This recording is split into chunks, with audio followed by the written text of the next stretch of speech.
आपके साथ सीमा चौधरी और आप देख रहे हैं चैनल न्यूज जुनून सच दिखाने का। और हमारे साथ स्टूडियो में मेहमान भी मौजूद हैं और आप समझ ही गए होंगे कि आज हम किस विषय पर बात करने वाले हैं। आज हम बात करने वाले हैं फाइनल महामुकाबले को लेकर के। हमारे साथ स्टूडियो से मौजूद हैं शुभम गौर जी और खेल संवाददाता हैं आप। बहुत स्वागत है आपका चैनल न्यूज पर। हालांकि देखिए, इस विषय पर हम गंभीरता से बात करेंगे क्योंकि आज T20 वर्ल्ड कप का फाइनल मुकाबला खेला जाएगा। फाइनल में भारत और न्यूजीलैंड की टीम आमने सामने होगी। सेमीफाइनल में इंग्लैंड को हरा करके टीम इंडिया ने फाइनल में अपनी जगह मजबूत कर ली है, जबकि न्यूजीलैंड ने साउथ अफ्रीका को हरा करके खिताबी मुकाबले का टिकट हासिल किया था। अब दोनों टीमें ट्रॉफी के लिए भिड़ने को तैयार है। यह मैच अहमदाबाद के दुनिया के सबसे बड़े cricket stadium Narendra Modi stadium में खेला जाएगा। और इस हाई वोल्टेज महामुकाबले में आपको बता दें कि बड़ी संख्या में दर्शकों के जुड़ने की उम्मीद है। टीम इंडिया के पास यहां पर बड़ा इतिहास रचने का मौका है। अगर भारत यह मुकाबला जीतता है तो वह तीसरी बार T20 विश्व कप का खिताब अपने नाम कर लेगा। वहीं आपको बता दें कि इस महामुकाबले में कई तरीके से सबकी निगाहें इस पर टिकी हुई बताई जा रही है, क्योंकि इतिहास रचने का यह शानदार मौका भारत के लिए है। अब टीम इंडिया से पूरी उम्मीद यहां पर जताई जा रही है। हालांकि न्यूजीलैंड भी पूरी तैयारी में है। न्यूजीलैंड भी चाहता है कि पहली बार ट्रॉफी उसके घर आए। महामुकाबला T20 को लेकर विश्व कप का खिताब अपने नाम जो है वो आज भारत के द्वारा किया जाए। इसको लेकर हवन पूजन भी कई जगहों पर हो रहे हैं। तस्वीरें आपके टीवी स्क्रीन पर हैं। देखिए, अलग अलग जगहों से तस्वीर सामने आ रहे हैं। उत्तर प्रदेश में वाराणसी में खासतौर पर हवन यज्ञ पूजन जो है वो किया जा रहा है विश्व कप के इस महामुकाबले के जीत को लेकर के। अब यहां पर संभावित प्लानिंग क्या रहने वाली है उस पर भी हम चर्चा करेंगे। भारत न्यूजीलैंड के बीच में महामुकाबला आज होना है, इसको लेकर क्या तैयारी है इस पर भी चर्चा करेंगे। और सबसे बड़ी बात और सबसे बड़ा सवाल यहां पर यही है, जिस पिच की बात होती है, माना जाता है बहुत ज्यादा लकी ये पिच साबित नहीं होता है भारत के लिए, तो ये पिच कैसे साबित होगा। टीम 11 जो है, प्लानिंग 11 जो है वो किस प्रकार से प्रदर्शन यहां पर अपनी करती नजर आएगी। फाइनल का इस महायुद्ध में जो भारत अपना इतिहास रचने की पूरी तैयारी में है, तीसरी बार ये जीत दर्ज कराने की तैयारी में है, क्योंकि 3 रिकॉर्ड्स भी जरूर बनते नजर आएंगे, उस पर भी सबकी निगाहें टिकती नजर आ रही हैं। अब यहां पर देखिए, फाइनल के इस महायुद्ध को लेकर के जो तस्वीरें हैं वो साफ हो, इस पर जरूर सबकी निगाहें टिकी हुई नजर आ रही हैं। जहां भारत न्यूजीलैंड के इस महामुकाबले को लेकर के लगातार तस्वीरें देखने को मिलती हैं। शुभम जी, अगर हम यहाँ पर बात करें, क्योंकि आज फाइनल महामुकाबला है और इस पर सबकी निगाहें टिकी हुई हैं, सबसे बेसिक और सबसे पहला सवाल यही रहने वाला है कि क्या है ये मैच, कैसा है ये मैच और कैसे आप देख रहे हैं आज। जैसे कि आपके प्रोग्राम का टाइटल ये महामुकाबला है और फाइनल है, और इंडिया बड़े एक तरीके से डिफेंड कर रही है इस टाइटल को। और इससे कि पहले कि हम 2007 में या अभी 2024 में हम T20 वर्ल्ड कप जीत चुके हैं, और ये मुकाबला भी बड़ा दिलचस्प होने वाला है, क्योंकि दूसरी टीम जो है वो भी बड़ी ज़बरदस्त है। देखिए, न्यूजीलैंड के अगर आप रिकॉर्ड को देखते हैं, उनके बैटिंग डिपार्टमेंट को देखते हैं, उनकी बॉलिंग डिपार्टमेंट को देखते हैं, तो दोनों टीमें, इंडिया की या न्यूजीलैंड की, दोनों टीमें बड़ी सक्षम हैं एक दूसरे को फाइट, ये बैटल जबरदस्त रहने वाला है। और आज का दिन पूरे हिंदुस्तान की जनता और सभी देशवासी, आप दिखा रहे हैं अपने विजुअल्स में कि तरह तरह के यहाँ पे पूजा अर्चना हवन किए जा रहे हैं, क्योंकि ये दिल है हिंदुस्तान में। क्रिकेट अपने आप में एक जज्बा है, एक जुनून है। हर कोई चाहता है कि टीम इंडिया यहाँ पे जीते, और उसी की प्लानिंग के लिए टीम मैनेजमेंट, गौतम गंभीर, स्काई यानी सूर्य कुमार यादव अपनी पूरी प्लानिंग के साथ किस तरीके से यहाँ पर उतरते हैं वो देखना जरूर। बिल्कुल, और यही देखना दिलचस्प भी होगा। हालांकि क्योंकि इस बार बहुत ज्यादा महत्वपूर्ण ये मुकाबला होने जा रहा है।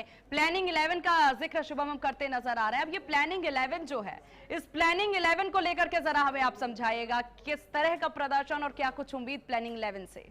देखिए, अक्सर देखा जाता है कि प्लेइंग 11 की जब भी हम बात करते हैं, लेकिन अब जिस तरीके से इंडिया अपनी बॉलिंग डिपार्टमेंट में उस तरीके से वो परफॉर्मेंस नहीं दे पा रही, हालांकि कमबैक इंडिया करती है, मिडल डेथ ओवर में कमबैक करती है, तो इसलिए ये नाम जो दिया जा रहा है ये प्लानिंग 11, यानी इंडिया की प्लेइंग 11 को लेकर के क्या प्लानिंग होने वाली है। तो प्लेइंग इंडिया की अगर देखते हैं तो ठीक है, आप जीतने के लिए जा रहे हैं, और जीत बहुत जरूरी है, क्योंकि आप यहाँ पे टाइटल डिफेंड कर रहे हैं। और जीत बेशक इसलिए जरूरी है कि पूरा 100 करोड़ से ज्यादा लोग आपके लिए दुआ कर रहे हैं, और आप बहुत बहुत अच्छा क्रिकेट खेलते आए हैं। पिछले 2 साल से लगातार आपने जीत हासिल की, हालांकि एक यहाँ पर खाली T20 मैच आप हारे हैं। और न्यूजीलैंड की हम बात करते हैं, न्यूजीलैंड की टीम को भी आपने इस साल की शुरुआत में बैक टू बैक शिकस्त दी है। और प्लेइंग 11 की जब बात करते हैं, देखिए बिल्कुल चर्चा का विषय इसलिए है क्योंकि देखिए बॉलिंग में आपका वरुण चक्रवर्ती उस तरीके से परफॉर्मेंस अपनी नहीं दे पा रहे हैं, तो जाहिर सी बात है अगर आपके पास वो तुरुप का इक्का है कुलदीप यादव, तो उसके बारे में जिक्र होना, उसके बारे में चर्चा होना बेहद जरूरी हो जाता है। अभिषेक शर्मा की बात करें तो अभिषेक शर्मा अपने आप में अगर नहीं चल पा रहे हैं तो उसके बाद में भी उसके बारे में जिक्र होना और चर्चा होना बेहद लाजमी है। तो प्लानिंग और प्लेइंग 11 का ये सिलसिला इसलिए है, लेकिन मैं समझता हूं कि प्लेइंग 11 में कोई ज्यादा बदलाव नहीं होता हुआ दिखेगा। हालांकि क्रम में बदलाव हो सकता है कि अभिषेक शर्मा फर्स्ट डाउन पाए और आपका ईशान किशन ओपन करते हुए नजर आए। हाँ, बैटिंग को लेकर के भी हम चर्चा करेंगे इस विषय पर। हमारे साथ जेपी पांडे जी भी बने हुए हैं क्रिकेट को। जेपी जी, क्योंकि 2022 में एक बार अगर हम जिक्र करें, 2022 में 10 विकेट की हार के बाद रोहित शर्मा ने कहा था कि हमें बदला लेना होगा या फिर हमें बदलना होगा। हमें बदलना होगा 2022 से 2026। कितना बदली है ये टीम और क्या आज साबित हो पाएगा इस बदलाव?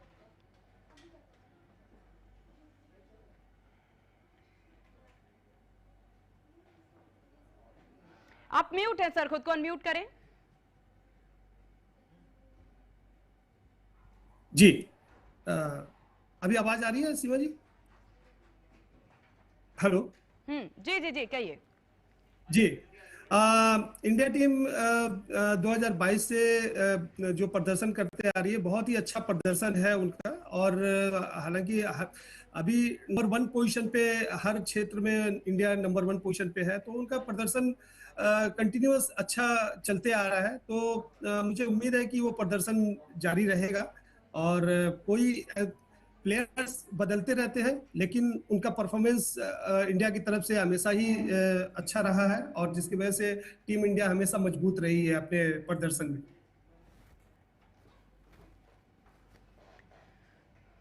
बिल्कुल, और यहाँ पर देखिए ये बड़े बदलाव की जो बात हम करते नजर आ रहे होंगे, शुभम आप भी समझ रहे होंगे इस बात को, कि जब हम बात करते हैं कि हम बदलेंगे और आज 3.5 साल बाद लगातार चौथे आईसीसी की अगर हम बात कर ले, आईसीसी फाइनल है, क्या टीम इंडिया ने वाकई में क्रिकेटिंग डीएनए में बदलाव किया है या बदल लिया है? आपको क्या लगता है? उसके बाद आपके पास आएंगे सर अर्जुन जी।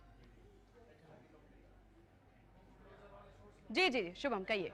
जी, क्रिकेट डीएनए की बात करें, देखो इंडिया बेशक इंग्लैंड ने क्रिकेट की शुरुआत करी, लेकिन इस समय पूरा देश जानता है, पूरा विश्व जानता है जिस तरीके इंडिया के बल्लेबाजों का, इंडिया के खिलाड़ियों का एक रुतबा है। और क्रिकेट हिंदुस्तान में, जैसे मैंने बताया कि क्रिकेट हिंदुस्तान में वो दिल है, वो जज्बा है, वो जुनून है जो हर खिलाड़ी अपने आइडियल यहाँ पे बनाता है। हर खिलाड़ी जो भी बच्चा है अगर क्रिकेट इसकी शुरुआत करता है तो उसके आइडियल होते हैं, तो हिंदुस्तान ने वो आइडियल पेश किए हैं। हिंदुस्तान ने वो डीएनए को अपनाया है कि क्रिकेट अगर आज के दौर में देखें, मॉडर्न क्रिकेट की अगर बात करते हैं तो इंडिया बहुत आगे है पूरे वर्ल्ड पे, पूरे विश्व पे।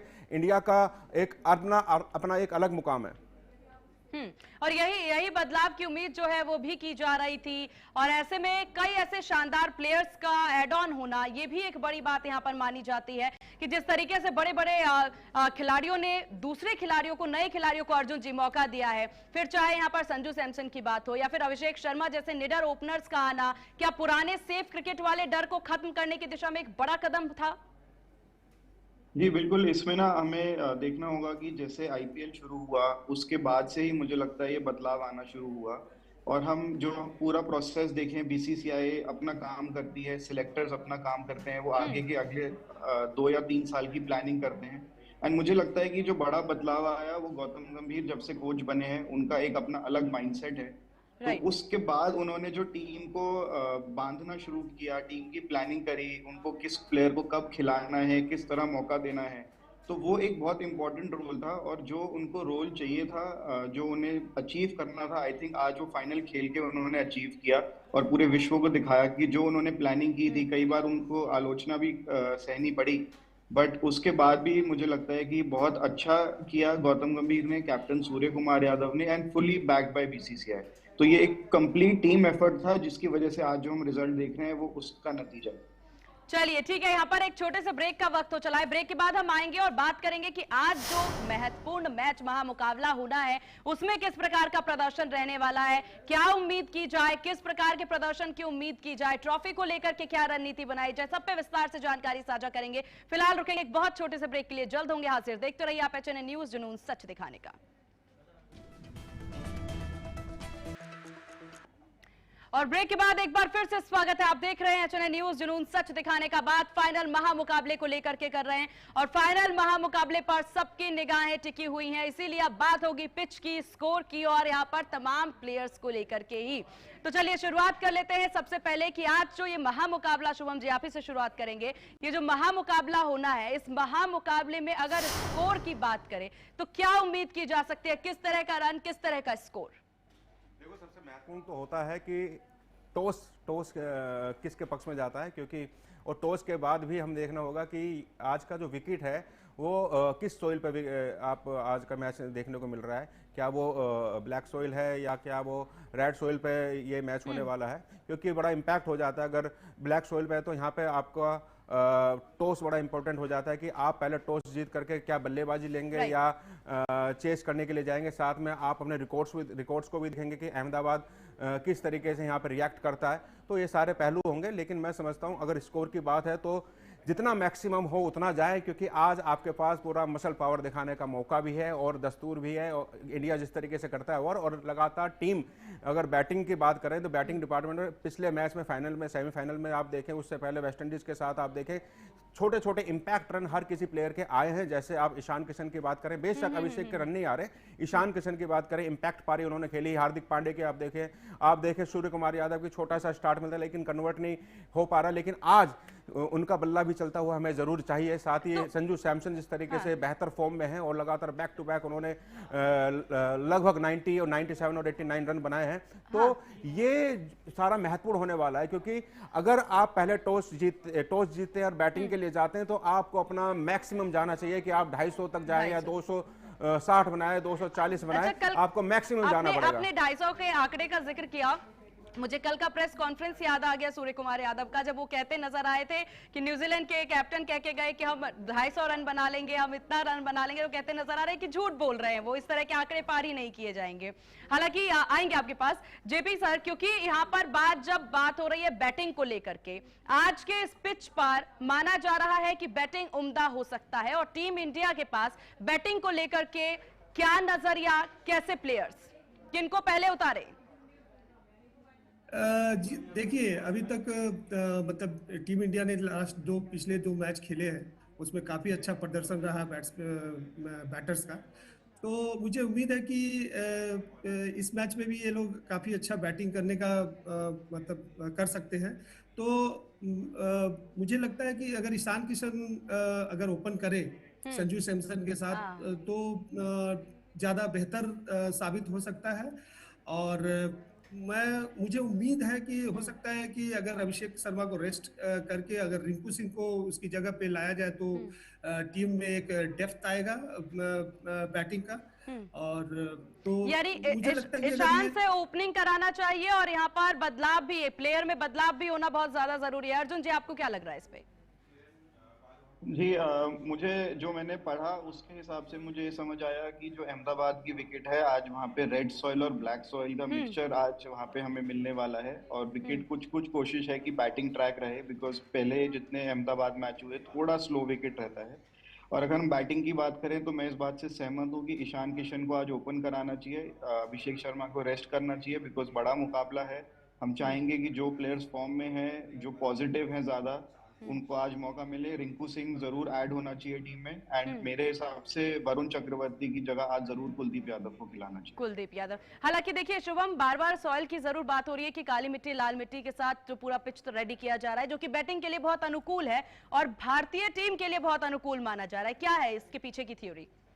देखो क्या होता है कि जैसे ब्लैक सोइल की हम बात करते हैं, पहले जो मुकाबले हमने देखे कि ब्लैक सोइल में क्या होता है कि बॉल फंस के आती है। जो भी बॉलर्स हैं, जैसे आप न्यूजीलैंड की, हम अपने अपोनेंट की बात करते हैं कि आपके पास लेफ्ट आर्म स्लो बॉलर हैं, सेंटनर हैं, साथ में आपके रविंद्र हैं, तो ऐसे में इन बॉलरों को खेलना बड़ा इजी नहीं रह पाता, क्योंकि आप जाकर के पहली बॉल से हिट लगाना स्टार्ट नहीं कर सकते हैं, क्योंकि आपको रुकना पड़ेगा, आपको विकेट पे थोड़ा सा आपको स्ट्राइक रोटेट करनी पड़ेगी, पहली बॉल से ही आपको हिट लगाने नहीं मिलेंगे, तो देखने को नहीं मिलेंगे। तो यहाँ पर क्या है ना, अगर ब्लैक सॉइल होती है तो यहाँ पर आपको रुकना पड़ेगा, थोड़ा सा देखना पड़ेगा, विकेट में समय गुजारना पड़ेगा इन बिटवीन।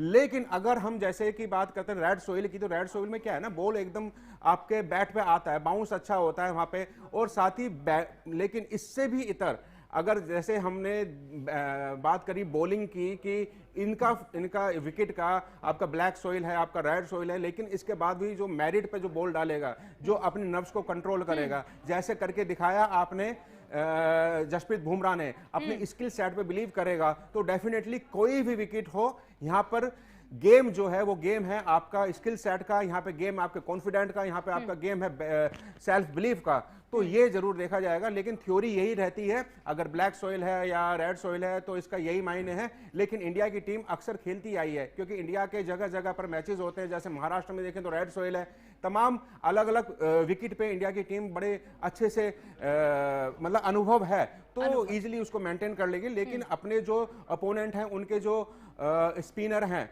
उनको थोड़ा सा संभल करके खेलना होगा। जेपी सर, आपको क्या लग रहा है? जी मैं बिल्कुल शिवम जी से सहमत हूँ, क्योंकि विकेट का मैटर तो करता है, लेकिन जो जिस विकेट पर आज मैच होना है वो रेड एंड ब्लैक सॉइल का मिक्सचर है। आई थिंक मुझे जहां तक लग रहा है कि नंबर 6 विकेट है जो दोनों का मिक्सचर है, और इवन बाउंस है, और उस पर हाई स्कोरिंग की चांसेस ज़्यादा है। तो और वो लेटर टाइम में स्पिनर्स को काफ़ी हेल्प करता है, तो इनके पास सैंटनर और ईस्ट और ग्लेन फिलिप्स भी अच्छा बॉल डालते हैं ऑफ ब्रेक, तो इनके पास बॉलर्स हैं, तो उनको थोड़ा सा संभल के खेलना पड़ेगा इंडिया टीम को।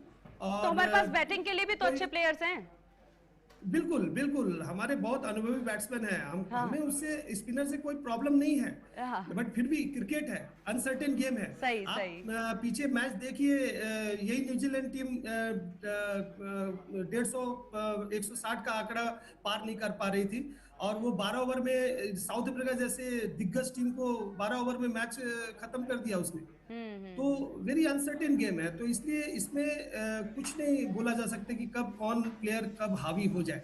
अच्छा अर्जुन जी, तो क्या अच्छा ठीक आएंगे सर आपके पास। अर्जुन जी, क्या इसमें सच्चाई है कि खासतौर पर न्यूजीलैंड की जो टीम है वो बहुत ज्यादा ऐसी चीजें कर जाती है जिसकी उम्मीद नहीं की जाती है, कि लोगों को लगता है अब ये इस तरीके से इस एंगल से खेलने जाएंगे, लेकिन वो अपना पूरा स्ट्रेटेजी बदल कर रख देते हैं, और ये एक महत्वपूर्ण चीज है उनके जीत हासिल करने में या फिर उनकी अच्छे प्रदर्शन में। क्या लग रहा है इसको लेकर के, जो ये धारणा बनी हुई है न्यूजीलैंड को लेकर के? जी, न्यूजीलैंड आप बिल्कुल ठीक कह रहे हैं, एक बड़ी अनएक्सपेक्टेड टीम है, मतलब वो कभी भी गेम चेंज कर सकते हैं अपने हेड पे। मतलब लेकिन बहुत अच्छी टीम है, आप देखें वैसे बहुत बैलेंस टीम है, बहुत अच्छे बैट्समैन हैं इनके पास, इंडियन कंडीशंस के हिसाब से बहुत अच्छे स्पिनर्स हैं, फास्ट बॉलर भी आप देखें फर्ग्यूसन बहुत अच्छी पेस पे बॉल डालते हैं, तो टीम एक बहुत बैलेंस टीम है, इनके पास बहुत अच्छे ऑलराउंडर्स हैं, एंड जो सबसे एडवांटेज मुझे लगता है कि इनकी फील्डिंग, ग्लेन फिलिप्स जैसे इनके पास एक्स्ट्रॉर्डिनरी फील्डर्स हैं। ऐसे मैच में अगर आप एक दो अच्छी कैचेस पकड़ें, जैसे आप देखें पिछले मैच में अक्षर पटेल की 2 कैचेस ने हमें मैच में ऊपर लाया, तो वैसे ही न्यूजीलैंड एक बहुत अच्छी फील्डिंग साइड भी है, तो इसलिए न्यूजीलैंड को मुझे लगता है कि हम हल्का नहीं आंक सकते, बहुत अच्छा मैच होने वाला है आज। तो ये बहुत ज्यादा जरूरी है कि दोनों ही टीमें, मजबूत टीम जब आपस में टकराती है शुभम, तो सब दर्शक काफी ज्यादा इसीलिए खुश भी हैं, एक्साइटेड भी हैं, और खास तौर पर भारत में थोड़ी सा डर का भी माहौल नजर जरूर आ रहा है, क्योंकि भारत के पास पाने के लिए भी बहुत कुछ है आज। देखो, डर का माहौल कुछ नहीं है, लेकिन क्या है ना, इंडिया फेवरेट है यहाँ पे, और जब जहाँ पे उम्मीदें ज्यादा होती हैं तो यहाँ पे एक प्रेशर बिल्ड होता है, और इंडिया की टीम ने पहले करके दिखाया है कि इस प्रेशर से निकलना कैसे है। और जिस तरीके से इंडिया की टीम ने वापसी की है सेमीफाइनल में, और आप देखें कि एक तरीके वर्चुअल नॉकआउट था वेस्ट इंडीज के सामने भी, तो यहाँ पर टीम ने अपना जज्बा दिखाया, और जो टीम की प्लानिंग नजर आती है कि आप अपने सिंगल अपने लिए ना खेलें, आप पूरी टीम यहाँ पे मिलकर खेल रही है, कि आपके अगर 7 रन है, जिस तरीके से आप देखिए लास्ट मैच में तिलक वर्मा ने आर्चर को 3 छक्के लगाए और 7 बॉल में 21 रन मारे, तो वो 21 रन बहुत महत्वपूर्ण हो जाते हैं। तो यहाँ पर यही है कि आप पूरी टीम यहाँ पे खेल रही है, किसी एक का इन्वॉल्वमेंट इंडिविजुअल यहाँ पे नहीं देखा जाएगा, यहाँ पूरी टीम का देखा जाएगा। और टीम बहुत अच्छी है हमारी इंडिया की अगर बात करें, लेकिन वही हमें देखना है कि किस तरीके से पावर प्ले में न्यूजीलैंड के ओपनर्स को रोकना है, कैसे विकेट निकालने हैं। क्योंकि न्यूजीलैंड के ओपन बैट्समैन की बात करें, टिम साइफर्ड हो और या आपका ये इनका जो ओपनर का ग्लेन फिलिप्स हैं, उसके एलन हाँ फिल एलन देखो किस तरीके से ये अपनी ताबड़तोड़ बल्लेबाजी के लिए जाने जा रहे हैं। वो शतक लगाया, 33 बॉल में इन्होंने शतक जड़ा। तो ये वो खाली ये 2 प्लेयर हैं जो ऊपर के इनके चल रहे हैं। फिर नीचे आ जाते हैं, तो नीचे आने के बाद इनका ग्लेन फिलिप्स है, उसके बाद डैरेल मिचेल है। लेकिन इनका जो मिडल ऑर्डर है उतना वर्किंग नहीं कर रहा है, उतना ये सक्षम तो है, करके दिखाया है न्यूजीलैंड की टीम ने, लेकिन उस तरीके से इस टूर्नामेंट में वो इनपुट नहीं देखा गया है। हम ना यहाँ एक ब्रेक के लिए रुकेंगे, लेकिन ब्रेक के बाद जब आएंगे, क्योंकि आप जिक्र करते नजर आ रहे हैं कि क्या कुछ चुनौतियां हो सकती हैं, क्या उनके टीम में की कमजोरी क्या है और यहाँ पर स्ट्रेंथ क्या है। दोनों टीमों पर हम इस विषय पर बात करेंगे ब्रेक के बाद कि स्ट्रेंथ क्या है और वीकनेस क्या है, क्योंकि ये जानना सबके लिए बहुत जरूरी है। यहाँ रुकेंगे एक बहुत छोटे से ब्रेक के लिए, जल्द होंगे हाजिर। देखते रहिए आप एचएनएन न्यूज़, जुनून सच दिखाने का। एक बार फिर से स्वागत है आपका, क्योंकि आज फाइनल महामुकाबले की बात हो रही है। T20 वर्ल्ड कप का आज फाइनल मुकाबला खेला जा रहा है। फाइनल में भारत और न्यूजीलैंड की टीम आमने सामने होगी। सेमीफाइनल में इंग्लैंड को हराकर के टीम इंडिया ने फाइनल में अपनी जगह बनाई, जबकि न्यूजीलैंड ने साउथ अफ्रीका को हराकर के खिताबी मुकाबले का टिकट हासिल कर लिया और दोनों के बीच में आज है महामुकाबला।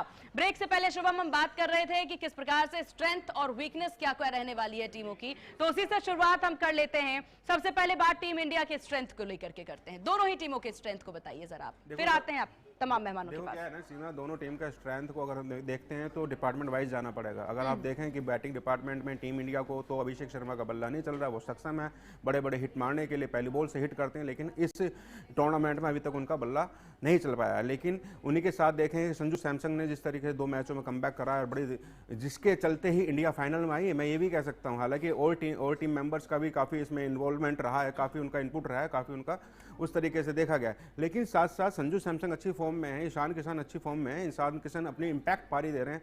और साथ में आप सूर्य कुमार यादव को देखते हैं, तिलक वर्मा का आप देखें किस तरीके से उन्होंने अपना क्रम चेंज कराया है। उसके बावजूद स्टार्टिंग में जो लीग के मैचेस थे या स्टेज के मैचेस थे, वहाँ पर तिलक वर्मा अपना स्टार्ट तो दे रहे थे, लेकिन वो कन्वर्जन नहीं देखने को मिल रहा था। लेकिन जैसे उनका क्रम चेंज करा है, तो क्रम चेंज करने के बाद तिलक वर्मा ने अपनी इम्पैक्टफुल पारियां दी हैं और बड़ी हाईएस्ट मतलब 200 के स्ट्राइक रेट से उन्होंने बल्लेबाजी की है। तो बैटिंग इंडिया के पास पूरी सक्षम है। इंडिया हार्दिक पांडे हैं, उसके बाद शिवम दुबे हैं। तो इंडिया के पास वो मसल पावर भी है, इंडिया के पास पूरा अनुभव भी है। वहीं बात करें अगर हम न्यूजीलैंड की टीम की, तो न्यूजीलैंड की टीम के बैटिंग डिपार्टमेंट देखें, इनके ओपनर जो हैं टिम साइफर्ड और आपके फिन एलन, ये ताबड़तोड़ बल्लेबाजी करते हुए नजर आए हैं पूरे टूर्नामेंट में और लगातार एक तरीके से अपोनेंट टीम को धराशायी करते हुए नजर आए हैं। और साथ में फिर नीचे आ जाते हैं आपके ग्लेन फिलिप्स हैं, आपके डैरेल मिचेल हैं, आपके पास चैपमैन है, इवन सैटनर भी हैं। सैटनर के नीचे भी आपके जिमी निशम हैं। तो दोनों टीमों के पास अगर देखें तो बैटिंग का जो कॉम्बैक्ट है बहुत नीचे लोअर मतलब एकदम ऑर्डर तक बैटिंग है इंडिया के पास। मेहमानों से भी रिएक्शन ले लेते हैं। जेबी पांडे जी, क्योंकि हम स्ट्रेंथ को लेकर के बात कर रहे हैं, अब अगर जब स्ट्रेंथ की बात हो रही है दोनों टीमों को लेकर के, जिक्र करते नजर आए शुभम की किस प्रकार से क्या कुछ स्ट्रेंथ दोनों टीमों की नजर आई, आपको स्ट्रेंथ क्या नजर आती है दोनों टीमों की, और वीकनेस पर भी जरा नजर डालिएगा। जी देखिए, बैटिंग वाइज अगर जाए तो दोनों टीमों की बैटिंग स्ट्रेंथ काफ़ी अच्छी है, क्योंकि डेप्थ है दोनों के टीमों के में बैटिंग काफ़ी डेप्थ है, नीचे तक है। शिवम दुबे तक हमारा अच्छा बैट्समैन है और इसमें सेंटनर और वो लोग काफ़ी अच्छा बैटिंग कर लेते हैं। बॉलिंग डिपार्टमेंट भी काफ़ी हद तक अच्छा है। इनके पास अच्छे फास्ट बॉलर्स हैं, मैट हेनरी और फर्ग्यूसन। हमारे पास बुमराह जैसा वर्ल्ड क्लास टॉप क्लास के बॉलर हैं जो कभी भी कुछ भी डिफरेंसेस पैदा कर सकते हैं। 1 टाइम जनरेशन बॉलर हैं वो, मतलब उनके जैसा बॉलर तो शायद पूरे वर्ल्ड में अभी तक नहीं है। तो हमारे पास स्ट्रेंथ काफ़ी अच्छा है। बॉलिंग का भी थोड़ा वरुण चक्रवर्ती स्ट्रगल कर रहे हैं, बट नेवर नो, बड़े मैच में परफॉर्मेंस उनका अच्छा हो सकता है। तो थोड़ा वीकनेस अगर देखा जाए तो बस हमारे पास एक ही है कि बॉलिंग डिपार्टमेंट थोड़ा अपना नर्व्स को कंट्रोल करके बॉलिंग करे, क्योंकि उनके पास ताबड़तोड़ बल्लेबाज हैं, साइफर्ट और एलन कभी भी कुछ भी कर सकते हैं। लेकिन ये अनसर्टेन, मैं पहले ही बता रहा हूँ कि ये छोटी फॉर्मेट का गेम है और कोई जरूरी नहीं है कि अगर साइफर्ट ने पिछले मैच में और एलन ने ठीक। पिछले मैच में 100 बनाया तो इस मैच में भी बना सकते हैं। तो यहाँ पे एक बहुत बड़ा कंपटीशन है एक बैट्समैन और बॉलर के बीच में। तो बॉलर अगर थोड़ा सा अपना नर्व्स कंट्रोल, क्योंकि बुमराह है, अगर वो हमेशा ही ब्रेक थ्रू देते आए हुए हैं और अगर वो पहले इन दोनों में बैट्समैन में से किसी को आउट करते हैं तो हमारा टीम का पलड़ा काफी भारी हो जाएगा। ठीक, अर्जुन जी तो आप आएंगे सर आपके पास, एक बार उनका भी रिएक्शन ले लेते हैं। अर्जुन जी आपका रिएक्शन इस पर। जी, तो मेरे हिसाब से अगर हम इंडियन टीम की बात करें, हमारी जो स्ट्रेंथ है, ऑब्वियसली हमारे बैट्समैन बहुत अच्छा खेल रहे हैं, संजू सैमसन, ईशान किशन, मिडिल ऑर्डर में सूर्य कुमार यादव, तिलक वर्मा, एंड हमारे पास जो एंड करने वाले हार्दिक पांड्या और शिवम दुबे ने जिस तरह टूर्नामेंट में प्रदर्शन किया वो बहुत ही बेहतरीन रहा। जो थोड़ी सी बैटिंग में वीकनेस है वो अभिषेक शर्मा के रन ना आने की वजह से हमें लगता है कि टॉप ऑर्डर थोड़ा सा वीक हो रहा है, बट मुझे लगता है कि अगर आज वो खेलेंगे वो जरूर बहुत अच्छा प्रदर्शन करेंगे। हम बॉलिंग की बात करें, बॉलिंग में as everybody said, Jasprit Bumrah world class bowler, Akshar Patel, Arshdeep Singh, but मुझे जो थोड़ी सी प्रॉब्लम लगती है वो फिफ्थ और सिक्स्थ बॉलर की लगती है, जैसे शिवम दुबे और वरुण चक्रवर्ती जो इतना अच्छा प्रदर्शन नहीं कर पा रहे, वो एक थोड़ा वीकनेस का पॉइंट लगता है इंडियन टीम में। एंड अगर हम न्यूजीलैंड की बात करें, अगेन उनका टॉप ऑर्डर बहुत अच्छा खेल रहा है, मिडिल ऑर्डर को उनका इतना ज्यादा मौका नहीं मिला क्योंकि इससे पहले वो श्रीलंका में खेल रहे थे, वहाँ इतनी बैटिंग आई नहीं, पिचेस स्लो थी, तो उस वजह से उनका मिडिल ऑर्डर थोड़ा सा वीक लगता है मुझे। और क्योंकि उनको बहुत ज्यादा मौका नहीं मिला, क्योंकि डैरिल मिचेल उनके बिल्कुल वर्ल्ड क्लास बैट्समैन है, बट उन्होंने कोई बहुत खास प्रदर्शन अभी तक इस टूर्नामेंट में नहीं किया है। एंड अगर हम बॉलिंग की बात करें, अगेन इस कंडीशंस के हिसाब से मुझे लगता है बहुत अच्छा बॉलिंग अटैक है, उनके पास left arm spinner, off spinner हैं, दो बहुत अच्छे फास्ट बॉलर्स हैं, तो बॉलिंग न्यूजीलैंड की काफी अच्छी है।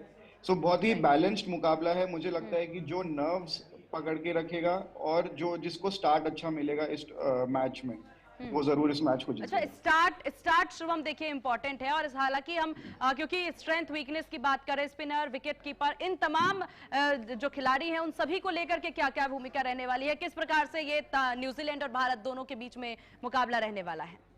देखो, मुकाबला तो आप सब जानते हैं कि दोनों टीम काफ़ी बैलेंस्ड हैं, हर डिपार्टमेंट में दोनों टीम काफ़ी अपना दमखम रखते हैं। हालांकि जो वरुण चक्रवर्ती की बात हो रही है वो वर्ल्ड क्लास बॉलर हैं, मिस्टीरियस बॉलर हैं, लेकिन उस तरीके से इस टूर्नामेंट में वो परफॉर्मेंस नहीं आई है। तो टीम सोच रही होगी, टीम मैनेजमेंट सोच रहा होगा क्या उनको बैक करें या उनके साथ साथ आप कुलदीप यादव को भी लेकर आएँ, फिर समस्या खड़ी हो जाती है कि एक बैटर आपका कम हो जाता है। तो टीम मैनेजमेंट अभी कुछ ही घंटे बाकी हैं तो वो सामने आ ही जाएगा, लेकिन टीम दोनों ही टीम अपना काफ़ी दमखम रखती है हर डिपार्टमेंट में। और एक मुकाबला जो होगा बहुत कड़ा इसलिए होगा क्योंकि वर्ल्ड कप का फाइनल है, और ये फाइनल आपका इंडिया डिफेंड कर रहा है, और इंडिया चाहेगा कि ये झोली में जो मेहनत करते हुए आई पूरा टूर्नामेंट में जो टीम है, ये झोली से निकल करके वापस नहीं जाना चाहिए। और वहीं न्यूजीलैंड भी चाहेगा कि वो भी अपना पहला T20 वर्ल्ड कप जीते।